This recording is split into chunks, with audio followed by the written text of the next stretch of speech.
नमस्ते, मैं दीपक कुमार फिजिक्स प्रवक्ता। मैं उत्तल दर्पण और अवतल दर्पण पढ़ा चुका हूँ। उसके बाद आज लेंस पढ़ाऊँगा। उसमें लेंस में सबसे पहले पतले उत्तल लेंस के लिए न्यूटन का सूत्र, उसका आज निगमन करेंगे। और x1 x2 = f1 f2 ये मुझे सिद्ध करके लेके आना है, निगमन करके लेके आना है। सबसे पहले देखेंगे, यहाँ पे हमने एक उत्तल लेंस का निर्माण किया। उत्तल लेंस के निर्माण में और एक बात विशेष, अभी हम जब दर्पण पढ़ाए थे, दर्पणों में हमेशा हम ध्रुव से दूरी की मापा करते थे, चाहे इमेज नापें, चाहे बिंदु वस्तु से यानी वस्तु की दूरी को नापें, वो ध्रुव से ही मापा करते थे। अब इसमें विशेष न्यूटन का जो सूत्र होगा लेंस में, उसमें हमेशा फोकस से नापेंगे, फोकस से दूरियां नापेंगे, और इधर जो द्वितीय फोकस से नापेंगे वो इमेज नापेंगे। तो यहाँ क्या है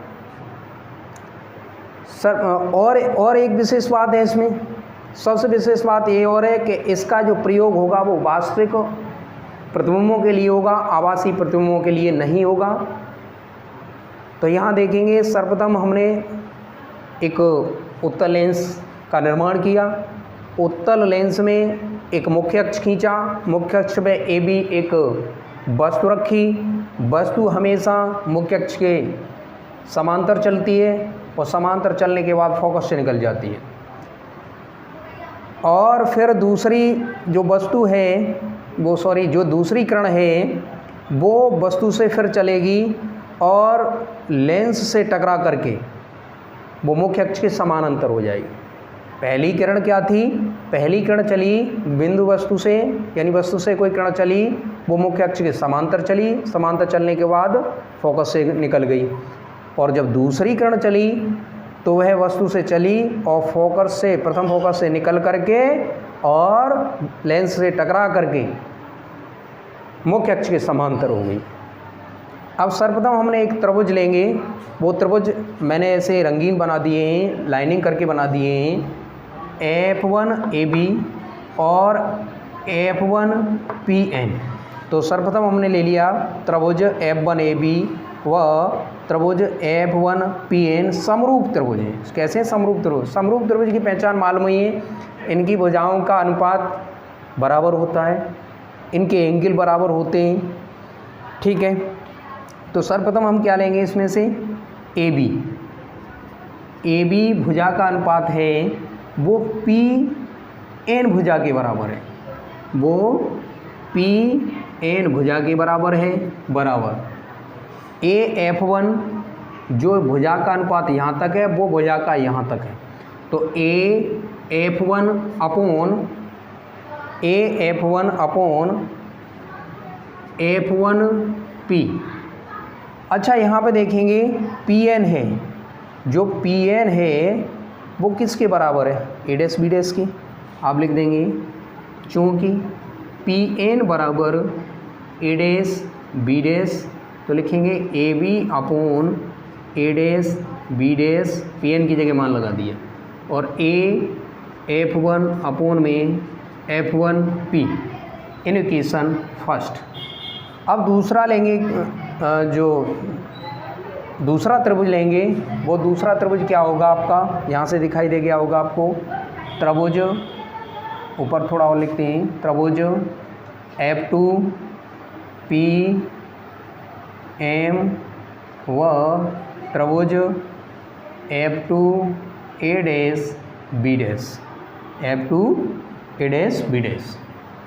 कैसे हैं ये? समरूप त्रिभुज हैं, समरूप त्रिभुज हैं। चलो भाई, समरूप त्रिभुज में इनका भी अनुपात देख लेंगे।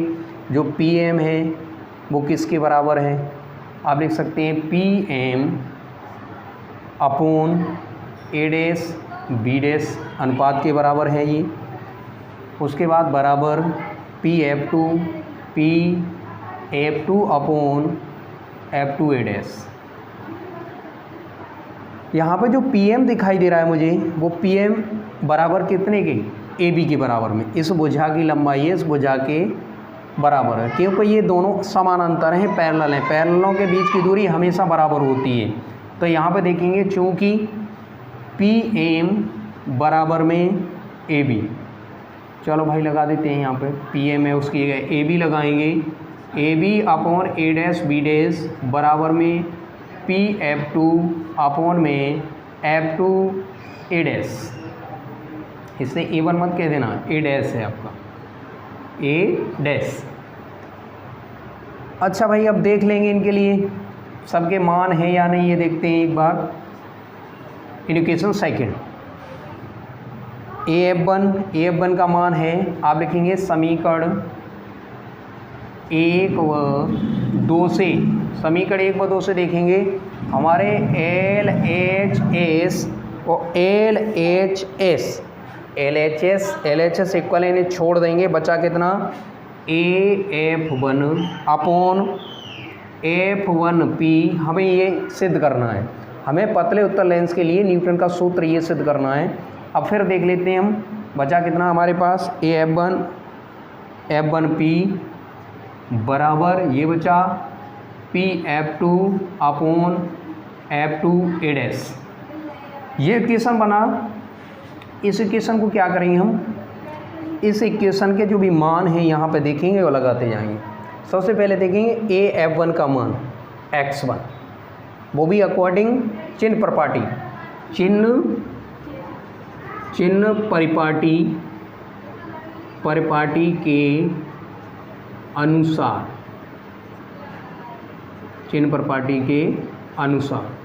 परिपाटी के अनुसार देंगे ए एफ वन किरण के चलने के विपरीत दिशा में। फिर भी नापेंगे कहाँ से, एक बार फिर पुनः बताता हूँ, न्यूटन के जब सूत्र का निगमन करेंगे अब ध्रुव से नहीं मापेंगे, अब आपको जो नापना होगा वो फोकस से नापेंगे। तो फोकस से कितनी दूरी है x1, ए यानी f1 ए की दूरी कितनी है x1, वो भी नेगेटिव, x1 वो भी नेगेटिव। क्यों, आप किरण के चलने से विपरीत दिशा में नाप रहे हैं। इधर भाई इधर चल रहे हैं, तो अगर इधर नापोगे तो प्लस में होता।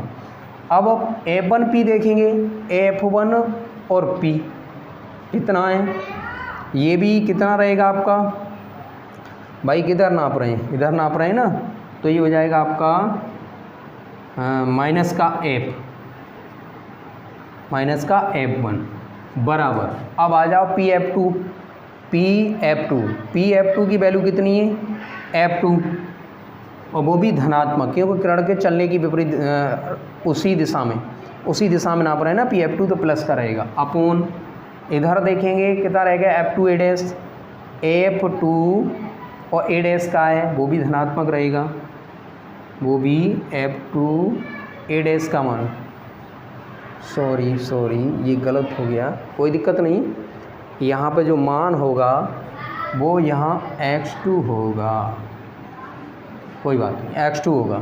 तो यहाँ कितना आ जाएगा x2, चलो क्योंकि ये धनात्मक होंगे, इधर नापने पर ऋणात्मक होंगे, क्योंकि किरण वस्तु से किरण चलने के विपरीत दिशा में अगर हम आप नापेंगे तो ऋणात्मक होता है, वस्तु से किरण चलने की दिशा में ही नापेंगे तो धनात्मक होता है। इधर किरण चल रही है तो इधर नापा है तो धनात्मक है, तो इनका करेंगे माइनस का x1 x2 और बराबर में माइनस का f1 f2, माइनस से माइनस कैंसल, x1 x2 बराबर में f1 f2।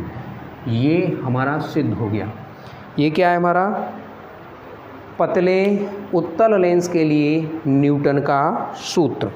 आप एक सेकंड में हट जाता हूँ, आप नोट कर लेंगे इसको, फिर मैं आगे थोड़ा और कराता हूँ इसको भी।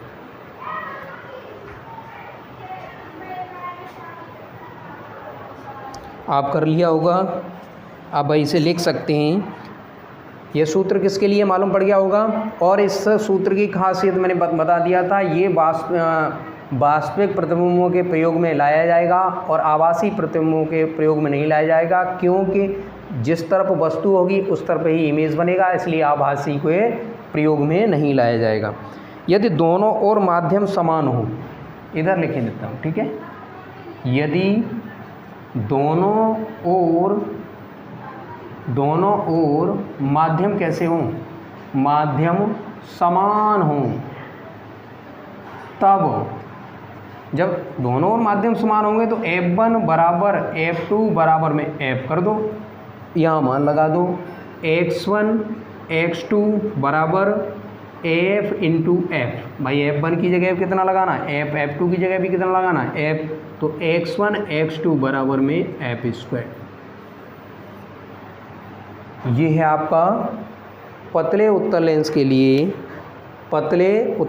लिए न्यूटन का सूत्र। आप देखते रहेंगे, मैं ऐसे ही डेरिवेशन देता रहूँगा।